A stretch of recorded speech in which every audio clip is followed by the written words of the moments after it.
다윗이 복된 이유는 그가 왕이 돼서도 아니고 그가 남북 통일 왕조를 이루어서도 아닙니다.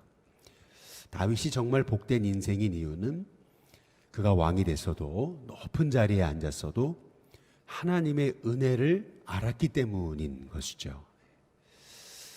사도 바울이 복된 이유는 사도 바울이 성경에 참 많은 이 성경을 쓰고 또 많은 교회를 세우고 곳곳마다 복음의 선교를 했다는 것, 그것이 사도 바울의 위대함이라기보다는 사도 바울의 고백과도 같이 나의 나 된 것은 하나님의 은혜다라고 했던 그 은혜를 아는 자, 은혜의 고백으로 인해서 사도 바울이 위대한 주님의 사도가 이제 된 것이죠. 은혜를 아는 인생과 은혜를 모르는 인생은 차원이 다른 이제 인생을 이제 살게 되는 것입니다. 왜 요셉이 귀한 거냐면 30살에 그가 애굽의 총리가 됐기 때문에 그가 귀한 게 아닙니다. 그가 애굽의 온 통치자가 됐기 때문에, 그래서 그 때문에 7년 풍년과 또 7년 흉년의 역사를 예언하고 또 그걸 대비해서 준비했던 것, 그것만 그가 위대한 것이 아닙니다. 요셉이 정말 하나님의 복받은 사람이 된 이유는 뭐냐면 그가 총리가 됐어도 그가 그렇게 높은 자리에 앉아서 권세를 휘두름에도 불구하고 자기의 자기 된 것은 하나님의 은혜라는 것을 잊지 않았기 때문에 이제 그런 것이죠. 나를 보낸 것은 형들이 아니고 이 애굽에 미리 하나님이 보내셨다. 이 모든 게 하나님의 은혜 아닙니까? 라고 고백했던 이 요셉의 그 은혜를 아는 자의 고백, 그것이 이 요셉을 위대하게 만든 것입니다. 그래서 사도 바울이 했던 고백 중에 나의 달려갈 길과 주 예수께 받은 사명, 곧 하나님의 은혜의 복음을 증거하려 하면은 나의 생명을 조금 더 귀한 것으로 여기지 않는다. 이 사도 바울의 말 한마디 한마디에서 그는 참 은혜를 아는 사람이라는 것을 이제 알 수가 있는 건데요. 전에 제가 이제 안수를 받고 그리고 이제 춘천에서 이제 교구 목회자 사역을 할 때 잊지 못하는 한 가정이 있어요. 근데 저하고 나이가 똑같아가지고 부부가 그래서 기억이 나요. 그런데 이 부부가 그렇게 자녀가 없었어요. 오랫동안. 얼마나 열심히 기도를 했는지 하나님이 정말 은혜로 자녀를 주셨어요. 그것도 여름 성경학교 때 얼마나 열심히 봉사를 했는데, 그런데 아이가 생긴지도 모르고 막 뛰어다니고 그랬는데, 그런데 아이가 생긴 거예요. 나중에 보니까 말이죠. 그 전까지는 시험관 아기다 해가지고 맨날 누워 있었는데도 이렇게 움직이지도 말아라, 뭐도 하지 말아라 그래가지고 그렇게 벌벌 떨면서 그렇게 그냥 애쓰고 했는데도 아이가 안 생겼어요.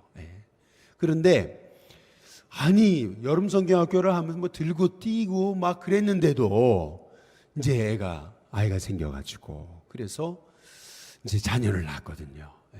얼마나 큰 은혜입니까? 정말 놀라운 은혜거든요. 그래서 이제 자녀가 생겼다 그래가지고 그래서 가가지고 이제 축하한다고 그러면서 이제 예배도 드리고 이제 그랬던 기억이 나요. 그런데 말이죠. 이제 아이가 생겼잖아요. 아이를 낳았어요. 이제 그리고 나니까 그 다음부터 아이에 매여가지고 교회를 안 나오는 거예요.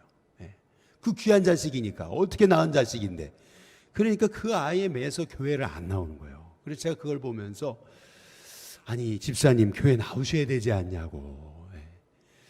그렇게 제가 그렇게 그냥 그 권면했던 이제 그런 기억이 나요. 우리가 자식을 낳는 것도 하나님 은혜죠. 그러나 더 큰 은혜는 이러한 귀한 자식을 주신 것에 대한 감사함, 이 은혜를 잊어버리지 않는 것. 여러분 이게 더 큰 귀한 인생이 되는 것입니다. 이 다윗이 얼마나 지금 이제 이 이스라엘 왕이 돼가지고 얼마나 큰 지금 권세를 알게 됐습니까? 자기 자신이 말 한마디면은 세상이 움직이는 그러한 시기가 된 것입니다. 그리고 나서 드디어 이제 성전을 짓겠다고 이제 그랬던 거거든요. 그 나쁜 일이 아니지 않습니까? 얼마나 귀한 일입니까? 그런데 하나님이 안 된다 그러시잖아요. 노. 하나님 노 그러신 거거든요. 너는 안 된다 그러시는 거죠. 그런데 말이죠. 이 다윗이 하나님이 안 된다라고 이렇게 말씀하시고 나서 너의 인생, 너의 나라, 너의 자녀를 참 귀하게 세우겠다.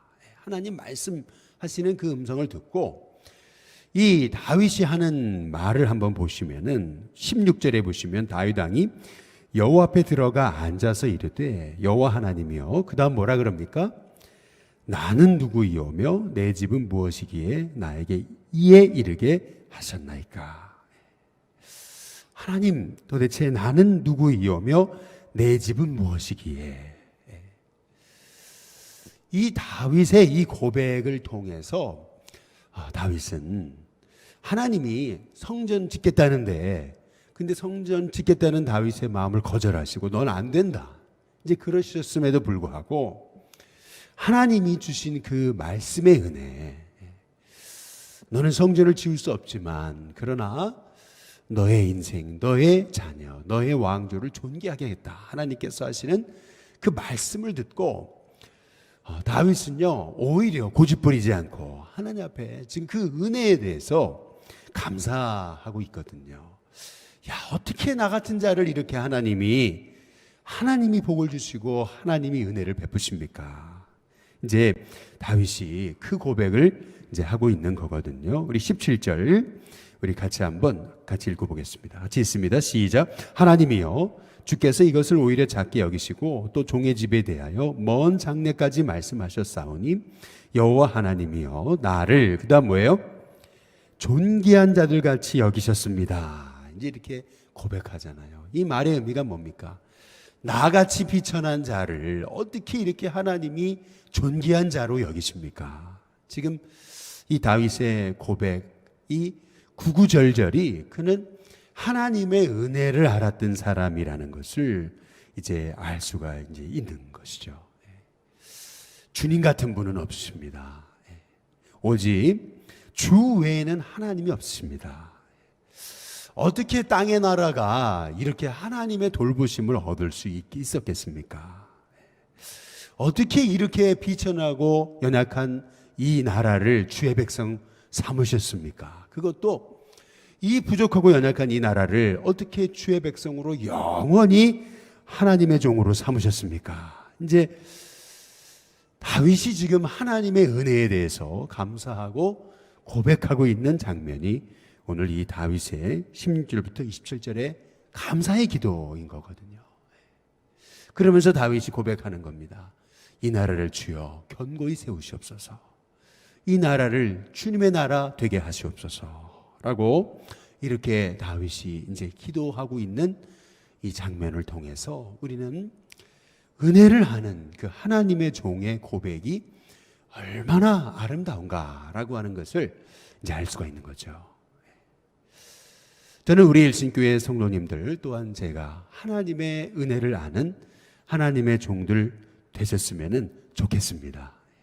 이렇게 하나님의 은혜를 아는 하나님의 종이 될 때 하나님께서 그 인생에 전무후무한 이제 하나님의 복을 이제 허락해 주시는 것이죠. 왜 이렇게 다윗이 그렇게 하나님 마음에 합했을까? 왜 이렇게 다윗만 하나님 좋아하셨을까? 좀 질투가 나지 않습니까? 좀 셈이 나지 않습니까? 공평하지 못하다 이런 생각이 들지 않습니까? 근데 다윗을 보게 되면은 그렇구나, 하나님 좋아하실 수밖에 없겠구나. 그렇게 하나님의 은혜를 아는 하나님의 종의 이 자세, 이 은혜를 아는 자, 하나님은 하나님의 복을 아끼지 않으시는 것이죠. 오늘 이 말씀을 통해서 우리가 한 가지 주목해 볼 것은 뭐냐면은 16절에서부터 잘 보시면은 하나님을 뭐라고 고백하냐면 하나님을 여호와라고 이렇게 고백합니다. 다윗 왕이 여호와 앞에 들어가 앉아서 이르되 여호와 하나님이여, 끊임없이 여호와 하나님이여, 여호와여, 또 이렇게 얘기를 해요. 그리고 나서 25절에 보면은 나의 하나님이여, 이제 이렇게 고백하거든요. 여호와 하나님이여, 나의 하나님이여, 이제 이렇게 고백을 해요. 이제 그러면서 또 한 가지 우리가 주목할 이 다윗의 고백 중에 하나는 뭐냐면은 자기를 뭐라고 표현해요? 18절에 보니까 주께서 그 다음 뭐예요? 주의 종에게 이렇게 얘기를 해요. 17절에도 보시면은 종의 집에 이렇게 얘기하다가 주의 종에게 라고 이렇게 얘기합니다. 끊임없이 23절에도 여호와여 이제 주의 종과 이제 이렇게 계속 그렇게 고백하고 있는 것을 이제 고백하고 있는 것을 볼 수가 있는 거거든요. 이 다윗의 이 한마디 한마디 고백을 통해서 끊임없이 하나님은 여호와 하나님이십니다. 나의 하나님이십니다. 나는 주님의 종입니다. 라고 그렇게 고백하면서 하나님의 은혜에 감사하고 그 은혜로 산다라고 하는 이 믿음의 고백이 실은 참 복된 인생의 고백이라고 하는 것입니다. 저와 여러분에게 우리 평생 사는 동안 이러한 다윗의 고백을 잃지 않는 저와 여러분이 됐으면 좋겠습니다.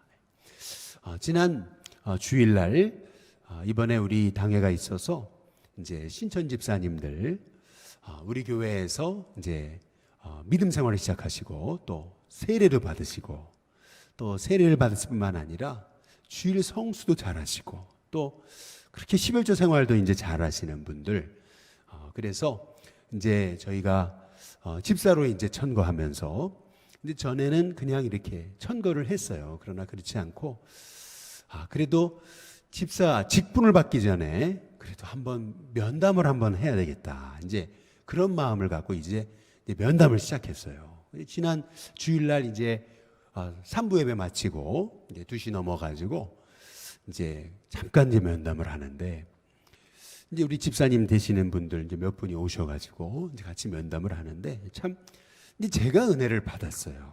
일신교회 와가지고 믿음 생활을 시작했고 그리고 일신교회 와서 믿음 생활을 하면서 제 인생이 바뀌었습니다. 이제 그런 고백을 해요. 그러면서 어떻게 이렇게 저같이 부족한 사람에게 이런 직분을 주십니까? 이제 이런 얘기입니다. 이제 그 고백이 너무 멋있고 너무 참 귀하잖아요. 내가 마땅히 직분 받을 사람인데 내가 나에게 왜 직분을 안 주시냐 이런 게 아니고 어떻게 나 같은 사람에게 하나님이 나를 구원하시고 자녀 삼으신 것도 감사한데 어떻게 이 무거운 직분을 주십니까? 이제 참 그 고백이 너무 참 귀하잖아요. 제가 봉사해야 될 텐데 어떻게 하면 좋겠죠? 어떻게 하면 봉사할 수 있죠? 이제 이런 그 고백들이 참 너무 참 귀한 것이죠.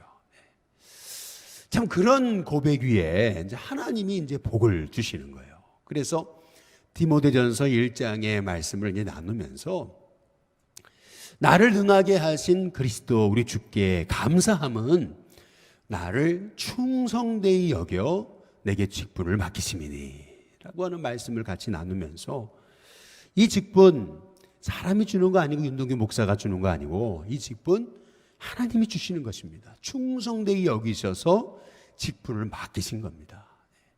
그래서 그 은혜에 감사하면서 내가 주께 감사하면 나를 충성되이 여겨 내게 직분을 맡기셨구나. 그러면서 이 집사의 직분, 이 권사의 직분을 주신 하나님의 은혜에 감사하면서 어떻게 하면 내가 주님의 뜻에 맞는 하나님의 종으로 직분자로서 사명을 감당할 수 있을까? 어떻게 하면 이 은혜를 갚을 수 있을까? 이제 그 은혜 갚는 자로서 평생 살아가게 될 때 그 인생이 얼마나 복되게 될 것인가라고 하는 것입니다. 은혜를 모르는 자와 평생 은혜를 알고 어떻게 하면 내 인생 은혜를 갚을 수 있을까? 하나님이 주신 이 직분을 어떻게 하면 내가 주님 기뻐하시는 하나님의 종으로 충성되게 사명을 감당할 수 있을까? 이런 마음의 자세를 갖는다면 하나님이 그 인생 위에 하나님의 복을 더하시지 않겠느냐는 거죠. 저와 여러분에게 나를 구원하신, 나를 능하게 하신, 그래서 내게 하나님의 종의 직분을 주시고 쓰임받게 하신 그 하나님의 은혜에 감사하면서 도대체 내가 무엇이기에, 도대체 이 나라와 민족이 무엇이기에 하나님 택하시고 영원히 주의 백성 삼으셨습니까? 이 믿음의 고백을 가지고 우리가 날마다 은혜를 기억하며 감사하며 승리하는 저와 여러분이 다 되시기를 주님의 이름으로 축복합니다.